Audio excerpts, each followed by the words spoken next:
Inside the Demonic World of Ed and Lorraine Warren. A true crime investigation into one of history's most controversial paranormal cases. This is not a movie. This story is often marketed as horror entertainment. Movies. Scare surprises. Demonic puppets. But strip away the Hollywood gimmicks, what remains is far more terrifying. Because it's not about ghosts or special effects. This is a true crime investigation, involving real people, real victims, real police reports, real church documents, and a couple who found themselves at the center of some of the most terrifying and controversial cases of the 20th century. Their names were Ed and Lorraine Warren. To some, they were heroes. To others, dangerous manipulators. But everyone agrees on one thing: once they got involved in a case, nothing was ever the same again. The man who first claimed he was haunted. Edward Warren Meany was born in 1926. Before fame, before interviews, before cameras, Ed claimed his childhood home was haunted. He described doors opening by themselves, objects moving, and footsteps in the absence of anyone. There were no witnesses, no police reports, just Ed's word. Years later, skeptics pointed to this moment as the beginning of everything that followed. Was Ed truly terrified? Or was this the start of a narrative he would spend his life refining? Lorraine Warren, the key element. If Ed is the narrator, then Lorraine is the reference. She claimed to possess clairvoyant abilities and spiritual communication. She didn't verify the evidence, she felt it.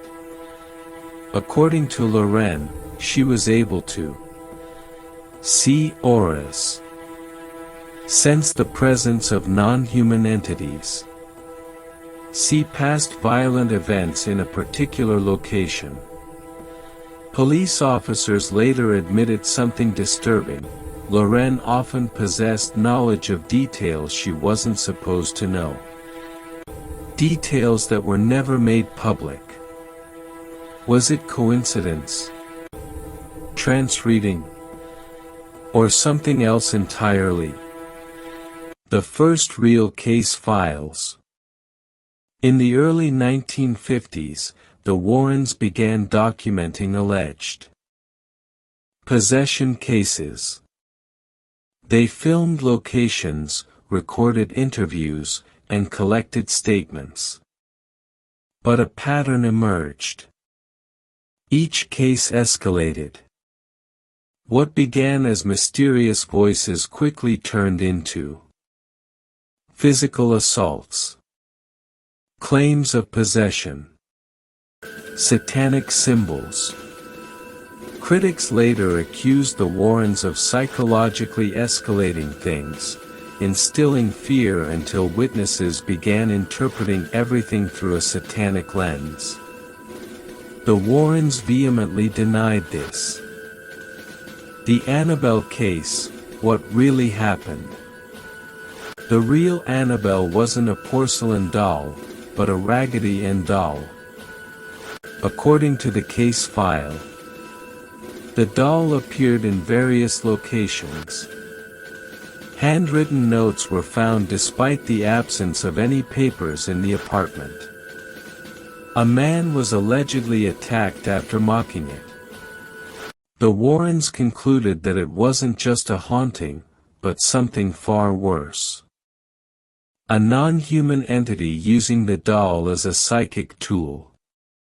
Police reports exist, but none confirm that the doll actually moved. What the reports do confirm: many witnesses believed something was happening. Belief, fear, and suggestion became inextricably intertwined. Chapter 5: The Amityville Case, When Everything Changed. The Amityville Terror was the case that made the Warrens world famous. A real house. A real mass murder. A real family claiming they were being haunted. The Warrens entered the house accompanied by ministers, audio recording devices, cameras. What followed was utter chaos. Reports described a sudden drop in temperature, hostile reactions from investigators, Lauren's breakdown from sheer distress. After that night, Ed claimed he would never return. Subsequent investigations revealed inconsistencies, witness disputes, financial motives. But one fact remains: everyone involved emerged psychologically scarred. The devil tempted me, a legal precedent. In 1981, the Warrens were implicated in a murder case. The defense claimed demonic possession.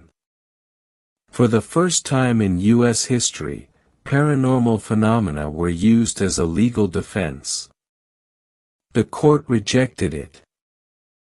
But public opinion never forgot, this was no longer just paranormal investigation. It had real legal implications. The magic room. There was a locked room inside the Warrens' house. The Museum of Witchcraft. The room contained objects allegedly cursed, crime scene artifacts, religious relics. Previous visitors described feeling intensely frightened, while others felt nothing. There was one absolute rule: nothing was to be removed. Lorraine insisted that containment, not destruction, was the only option. Chapter 8: Critics, Investigators, and Unanswered Questions. Skeptics accused the Warrens of fabricating evidence, exaggerating the truth, exploiting trauma victims. Supporters pointed to the consistency, the length of the case, and issues that remained unexplained. There were files that were never released, audio recordings that were never released, and witnesses who later refused to testify. Conclusion: the most dangerous crime is belief. In true crime, we usually look for a killer, a weapon, a motive. But the Ed and Lorraine Warren story refuses to fit that structure. No bodies were found because of them. No fingerprints. No confession. And yet, damage exists. Families torn apart by fear. Witnesses who questioned their own sanity. Cases where belief became stronger than evidence.